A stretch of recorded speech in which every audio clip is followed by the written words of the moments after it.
Attention, much like your daily allowance of money, is a limited resource. And in any particular moment, you can only have that much of it. We live in an age of constant distractions. 9 to 5 is out, 24/7 is in. With my smartphone in hand, I bring my work with me everywhere. But our devices make us less attentive. Having spent 10 years doing research in neurobiology, I wondered what technology does to our brains. I set out to understand the science of distractions and learn how to be more focused and boost our productivity. By some measures, we're bombarded by more than 63 notifications a day. We receive over 90 emails and write about 40 of them. On average, we switch tasks every 3 minutes. When we face distractions, two areas of the brain, the parietal cortex and the frontal cortex, are in a sort of tug-of-war with each other. Some research suggests that the parietal cortex responds to distractions. The frontal cortex, which is involved in cognitively demanding tasks, helps us maintain focus, so we get distracted if the activity of the parietal cortex gets through to the frontal cortex. If the frontal cortex can keep the parietal in check, you stay focused. The brain is deciding what's important and what's not, and that takes effort.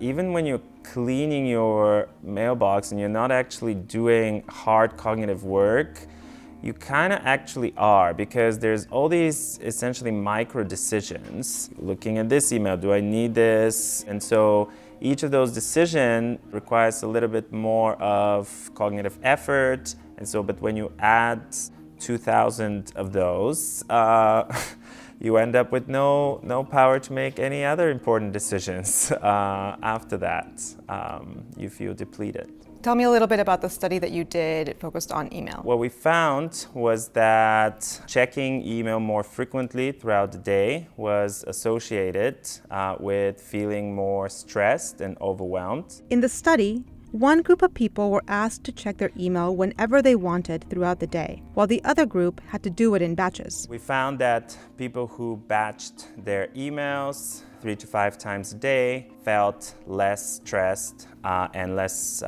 overwhelmed. Why are these tasks that seem really menial, why are they so stressful and anxiety-inducing? You're basically doing something that other people need. Let's imagine that attention is this calm lake, or the reflecting pool. And then each notification is a little drop in that lake. We can think of the reflectiveness as the ability to actually focus on what's going on around us. But when we have all these drops all the time, now you get a reflecting pool disturbed and frazzled. If email is like rain, notifications seem like a storm to our productivity and our ability to focus. The higher the cognitive load, the more susceptible we are to new distractions. Notifications on our phones draw our attention away from the task at hand, so completing it may ultimately require more effort. Every time you get distracted by a notification, you have to switch your attention and switch it back.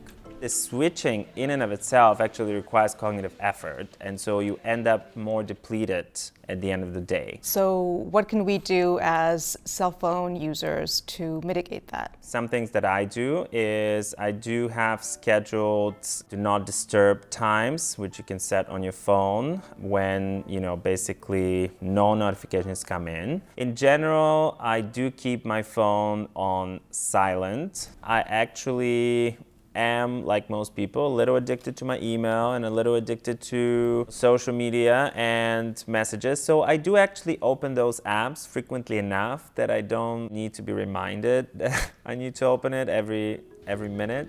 So to tame new technologies, we may first need to reconsider how and when we rely on them.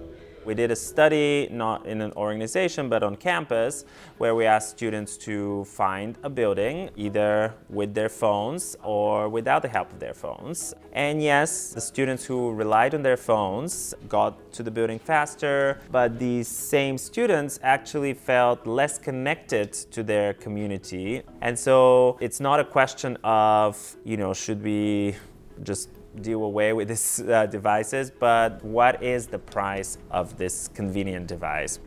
these social bonds that hold society together, I think are getting more and more chipped away from us. Our devices and apps aren't the only way to crush it at the office. Casual conversations at work could make us feel more connected, happier, and productive. That's what science is telling us.